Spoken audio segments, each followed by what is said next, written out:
Hello, students. Because of a time constraint, I don't think we will be able to cover our topics only relying on the offline classes. So I think it's better if side by side we'll go along with the online explanation. So as far as you did recall, in classes we did discuss with the Chamberlain model. So I won't continue with that. Instead, I'll complete the Chamberlain discussion in class.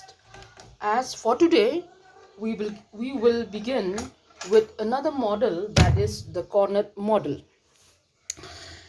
Yes, the Cournot model here is something it did relates to one famous economist by the name of Augustin Cournot, who is a French economist who tried to explain the situation of one market form, that is under duopoly.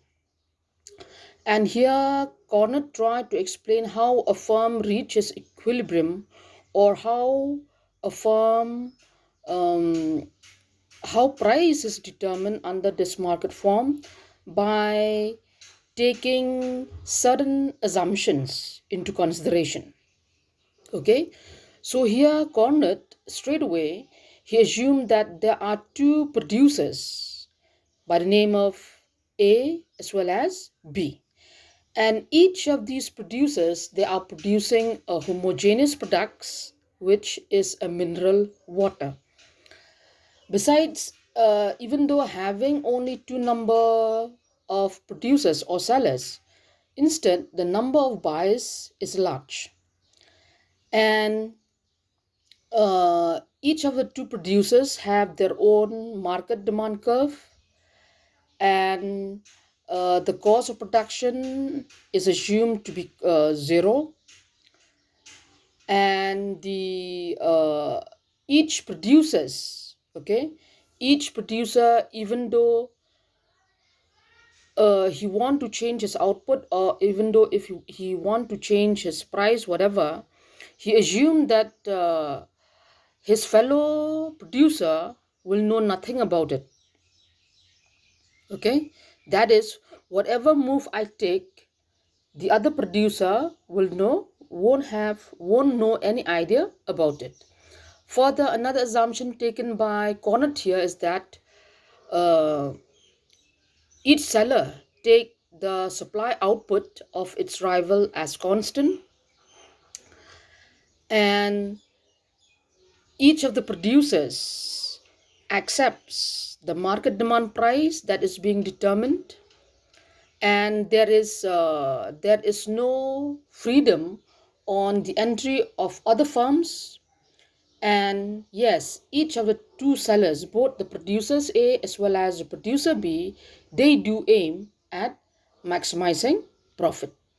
Therefore, taking these different assumptions into consideration, here Cornett tried to explain how these two producers reaches his equilibrium, or how Cornett tried to explain in his theory how such markets, that is these duopolist, maximizes his profit or reaches their equilibrium stage. Looking at the diagram, we can see the two axes. We can see the OX axis measuring the output, the OY axis measuring the price.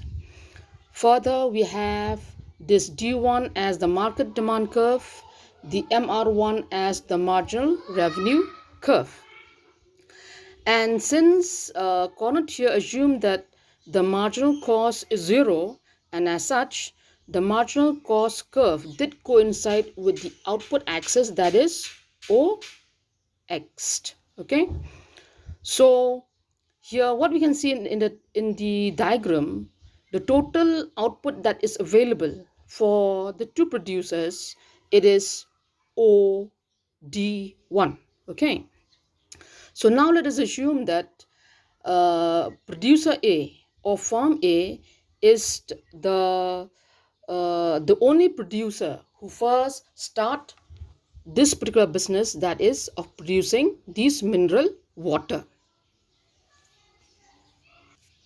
So seeing that the total output that is available to A, it is O D dash. Okay. So what this producer will do, he will produce half of O D dash. That is at OA output. Okay. That is producer A or this firm A will produce an output equivalent to OA. And again, looking at this point A, at point A, what we can see is that the marginal revenue curve did intersects the marginal cost curve at this very point. That is at the very point A. So from the point of equality between this marginal revenue curve and the marginal cost curve, it did give us the AS as the price, the AS or OP as the price. Therefore, producer A will produce OA as his output and charge AS or OP as the price and enjoy a monopoly profit equivalent to OASP. Okay, so this total area, this box here, it is the total area that is being enjoyed by the by producer A. Now suppose B enter the market. Okay, seeing that producer A produce OA as his output out of the total output OD, therefore B will also start producing something. But taking into the consideration, B assume that A will still continue this output of his, that is, he will still continue on producing OA. So here with the entrance of B, he did take the remaining portion of the demand curve, that is S D dash, as his demand curve.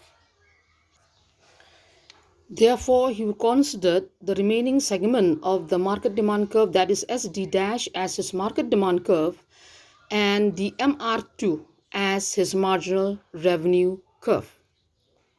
So seeing that the A's output, it is OA, okay, and the remaining output that is available to be produced by B, it is A D dash.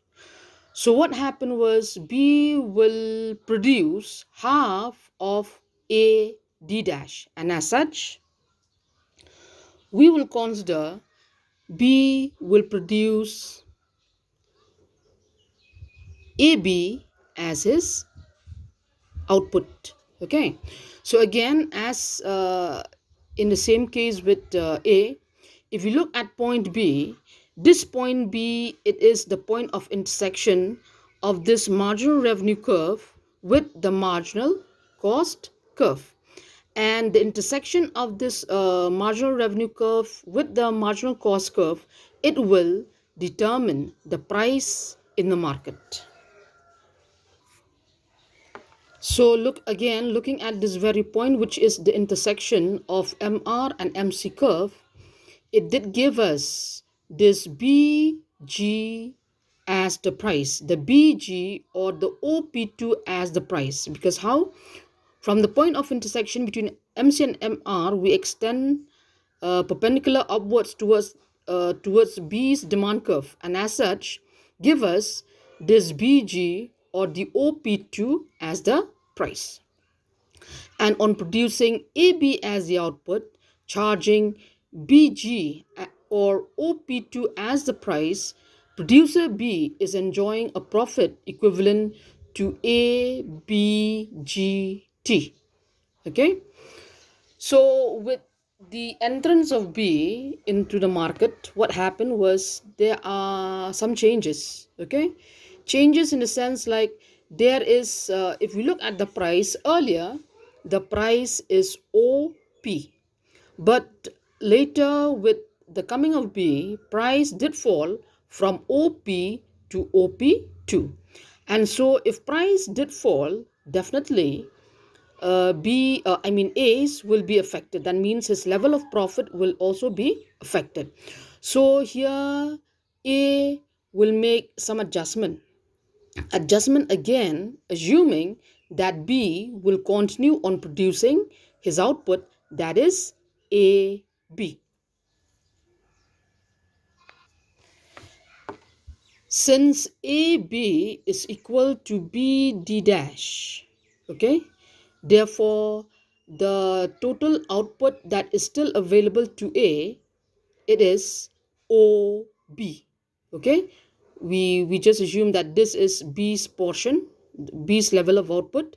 So the total output that is available again to A, it is OB.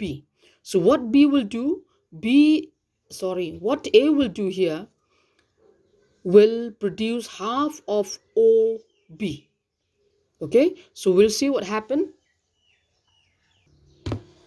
So on seeing the total output that is available to be produced is OB, because BD dash, it is B's portion. So A realized that the total output that is left to be produced for him, to be changed, to be adjusted, it is OB.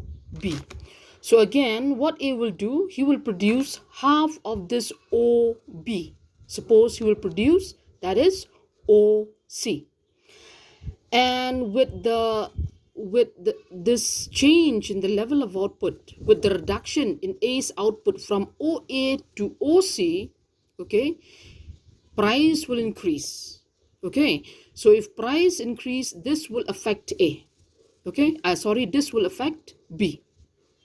So again, even though if A will start, instead of producing like the earlier OA, he will instead now produce an output equivalent to OC, which will result to an increased in price.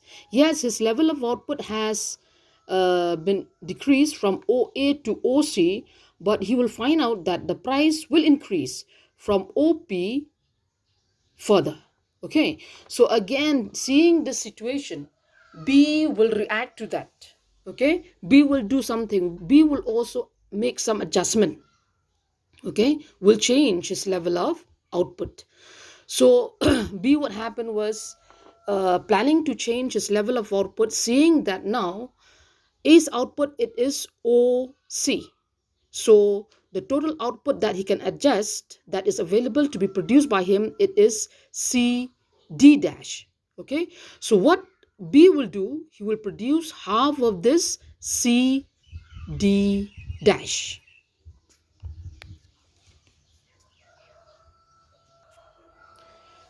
So with all these adjustment of A with B, of B with A, so on and so forth, you'll find that B A will produce the level of output of OC, okay, and B, on the other hand, will be producing the level of output which is equivalent to CF. Okay, here this OC, it is half of OB. Okay, half of OB, that is, it is OC. B, on the other hand, will produce half of CD dash, and as such, what he will do, he will produce CF. Okay, so with these continuous adjustment, later price will settle somewhere that will benefit both the two producers. Okay, how do we know that, how can we see that, is that looking at A's output is OC, the price is CL or OP1, and as such he enjoy a profit equivalent to OCLP dash. Looking at B's, on the other hand, he produced CF, okay, CF level of output at a price of FR or OP1, and as such enjoy a total profit equivalent to CFRL, this box over here. Okay, that means if you look at this figure diagram, A's profit is equal to B's profit, and as such they will be satisfied with the prevailing price that prevails in the market, which is OP. P dash. So yes, what we can conclude here is each of the two producers, they are producing one third of the total market, and as such they reach the stage of equilibrium. Their profit is at the maximum. So this is the Cournot uh, duopoly model when he tried to explain how the two producers are reaching their equilibrium stage. So we'll stop here for today. Thank you.